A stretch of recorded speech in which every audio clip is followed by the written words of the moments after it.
Monday morning and I need to get to work. Today is the opening of our 2119 POF convention. This, Powering Our Future convention, will be an amazing gathering of scientists and engineers from all over the globe. I can't wait to show off our resilient city to all. Oh my goodness, we're having an earthquake. Not today, any day but today. Between this and our recent wildfires, we just can't catch a break. I better contact our various city engineers to make sure that we're still up and running and that they're ready to present our conference this afternoon. First up, I'll use the hologram initiator to contact electrical engineer Erica. Erica, are you okay? How did the city's power grid withstand the recent earthquake? Hello, Mr. Watt. The city's electrical infrastructure held up during the recent quake. The mainland orchard was disabled. However, the Fusion Bay backup orchard is still running because of its location in the bay and the use of flexible power lines. Okay, I see that on the virtual model. How did the fusion power plant hold up? Our other main source of power, the Fusion Power Plant, has been producing consistent energy and not malfunctioning for the last few months.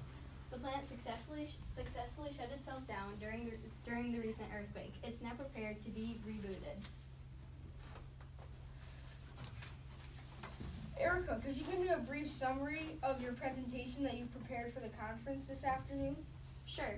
Our orchards, or organized resilient charging devices, are still running smoothly. These tree-like structures are a combination of solar panels and wind turbines. The new solar panels on our trees are collecting more energy, and the wind turbines are handling the weather well. The offshore orchards and Fusion Power Plant were not impacted by the recent wildfires and earthquake because of their location. The orchard near the mountains has made many repairs. We are producing 36,000 megawatt hours a day. We use 20,000 megawatt hours a day, store 6,000, and we sell 10,000 to neighboring communities. Excellent. Next, I'll check in with Cindy, the civil engineer, to check on the structural integrity of our city. Hi, Cindy. How did the MALs end up working during the recent earthquake? The magnetic air levitating systems, better known as MALs, withstood the earthquake fine. There was no structural damage to the buildings. Remember, Mr. Watt, the magnets are pushing against each other, causing the building to float. This protects the buildings from damage. There is also flexible tubing beneath the buildings, helping pipes to withstand earthquakes. Great. No problems with the MALs. Next, I'll check in with the safety and health engineer. Hey, Stella, did the safe hubs work effectively during the earthquake?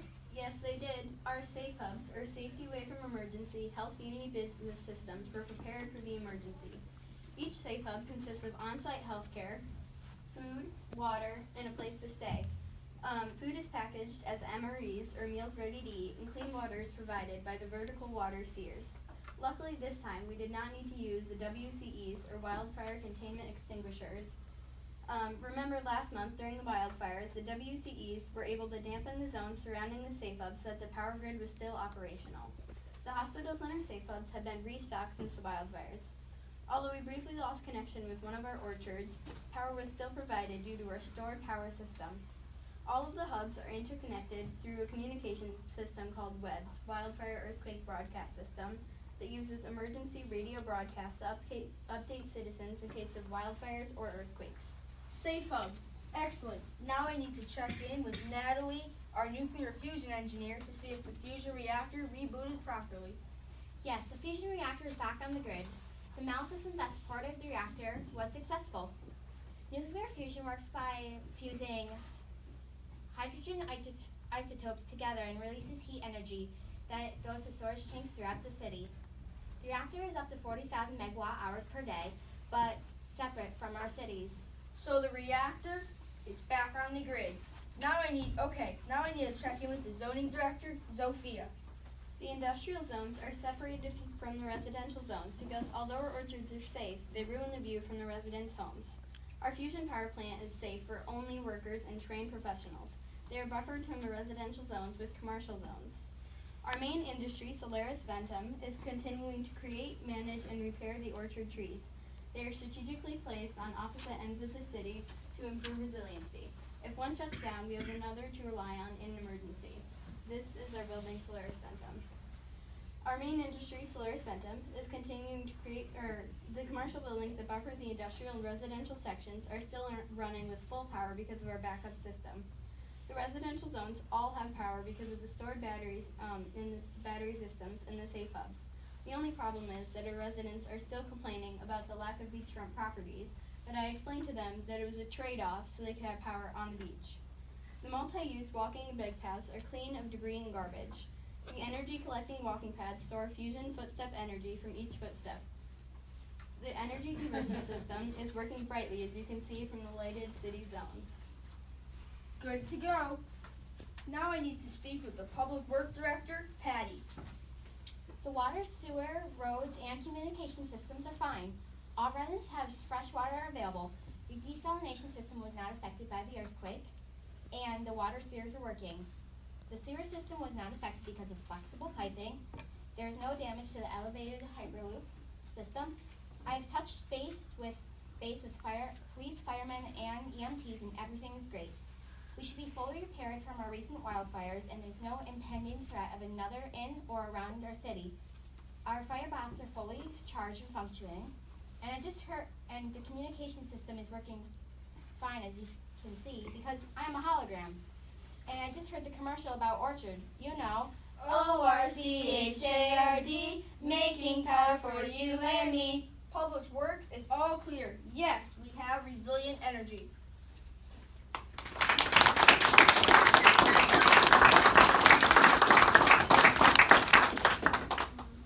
5 minutes for questions? Very good. Great job, guys. So our first question for you is, how is energy generated and distributed in your city?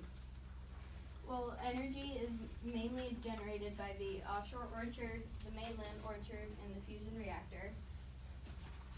And that's generated through our city because there's little plants to hold like all the little And all fuel the cells.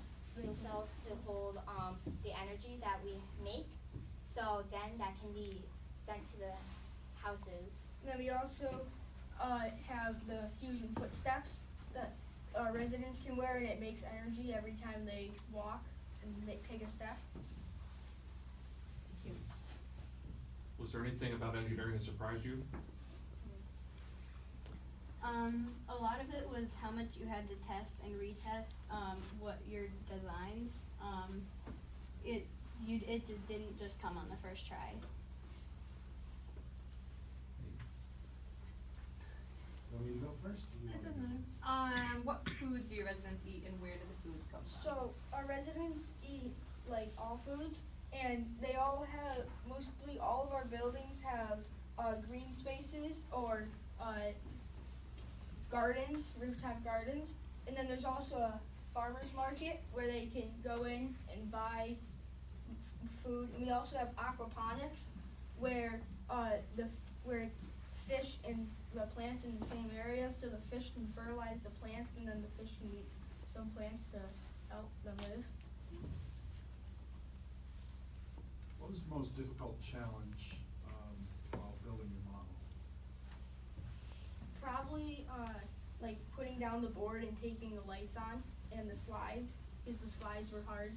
It was also difficult kind of laying out the zones, but first we planned it on a board and we kind of decided where everything would be, so that helped.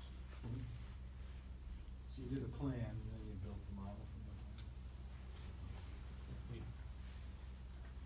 Why did you choose the natural disasters that you did, and what dangers does it pose to your city's residents?